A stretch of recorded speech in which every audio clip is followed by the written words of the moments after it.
26 pays membres de cette coalition des volontaires s'engagent à mettre des troupes au sol. Alors quand il s'agit du sol, c'est un peu plus compliqué que ça en réalité parce que ce sont des pays qui s'engagent à ce que leurs soldats participent à ces garanties de sécurité une fois un cessez-le-feu, une trêve ou un traité de paix signé. Mais en tout cas, 26 des 35 pays qui font partie de cette coalition accepteraient d'avoir des soldats en Ukraine une fois un semblant de paix retrouvé. C'est un immense progrès. Emmanuel Macron l'a souligné puisqu'il y a encore quelques mois, il n'était que deux, la France et la Finlande évidemment, à proposer de mettre des soldats en Ukraine en cas de cessez-le-feu. Ce qu'il faut retenir aussi, c'est la diplomatie américaine qui continue d'être une diplomatie teintée d'économie. Ce que Donald Trump veut, c'est accentuer la pression économique sur les Russes pour tenter de les persuader de revenir à la table des négociations et d'organiser ces réunions entre Américains, Ukrainiens, Russes, mais aussi Européens. Donald Trump qui demande aux Européens d'arrêter d'acheter de l'énergie russe et qui leur demande aussi d'ailleurs de faire pression sur la Chine pour, dit-il, encourager les Chinois à ne plus soutenir économiquement les Russes. Vous savez que 12% du pétrole produit par la Russie va en Chine. C'est à travers ces leviers-là que le président américain veut agir et c'est comme cela qu'il compte ramener Vladimir Poutine à la table des négociations. Misraki avec Éric Josselin, merci beaucoup messieurs d'avoir posé pour nous les enjeux. Alors on va revenir dans quelques instants sur le bouger ou non du président américain lors de ces dernières heures, mais les contreparties qu'il nous demande également pour avoir son soutien. D'abord cette déclaration, celle de la journée, on l'écoute à nouveau, 26 pays au sol, en mer ou dans les airs pour aider l'Ukraine. Emmanuel Macron. Nous avons aujourd'hui 26 pays qui formellement se sont engagés, plusieurs autres encore à clarifier leur position, mais 26 pays qui se sont engagés à déployer comme force de réassurance des troupes en Ukraine ou à être présents sur le sol, en mer ou dans les airs pour apporter cette réassurance au territoire ukrainien et à l'Ukraine le jour d'après le cessez-le-feu ou la paix. Xavier Titelman, je commence avec vous parce que voilà, c'est un échange qu'on a quand même souvent eu ensemble sur ces forces que l'Europe, la France en particulier, est prête à envoyer directement en cas de cessez-le-feu. Pour vous, là, on rentre dans le concret, 26 pays au sol, en mer ou dans les airs. Quelque chose s'est passé ? Il y a de plus en plus de pays qui font ce constat qu'il faudra assurer des garanties à l'Ukraine une fois qu'il y aura ce cessez-le-feu ou cette paix. Ça veut dire que les deux pays initiaux qui ne représentaient pas grand-chose en réalité, maintenant on peut atteindre des masses de manœuvres qui sont plusieurs dizaines de milliers d'hommes potentiellement, peut-être 20, 30, on ne sait pas justement parce que c'est secret de la guerre autour, plus le soutien. Il faut imaginer 20 000 hommes qui auraient le potentiel d'avoir des dizaines d'avions chasse, des centaines de missiles, la marine américaine, la logistique américaine, des missiles de croisière. En réalité, c'est bien au-delà des quelques milliers qui vont être déployés sur le terrain.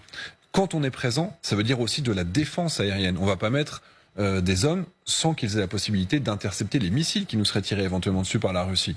Donc ça veut dire aussi que c'est une protection et une garantie de défense du ciel ukrainien sur des années et des années. Donc c'est vraiment quelque chose qui est visible sur le long terme. On atteint une masse qui est quand même intéressante, mais encore une fois, on attend d'abord d'atteindre une paix ou un cessez-le-feu, et là on voit bien qu'on n'en est pas à la veille. Samantha de Bendern. Oui, c'est la phrase qui tue, le jour d'après le cessez-le-feu. Oui. Je rappelle quand même que hier, à Pékin, le président Poutine, en répondant à une question d'un journaliste, a dit « Nous n'avons pas discuté de garantie de sécurité en échange de territoire pendant les discussions que nous avons eues à Anchorage. » Il continue à dire oui, chaque pays peut déterminer sa sécurité, mais pas aux dépens de la sécurité de l'autre. Et il l'a dit à maintes reprises, et pas seulement lui, mais son ministre des Affaires étrangères, son conseiller à la sécurité nationale, sans parler du porte-parole du Kremlin, que les troupes otaniennes au sol en Ukraine sont absolument inenvisageables pour la Russie.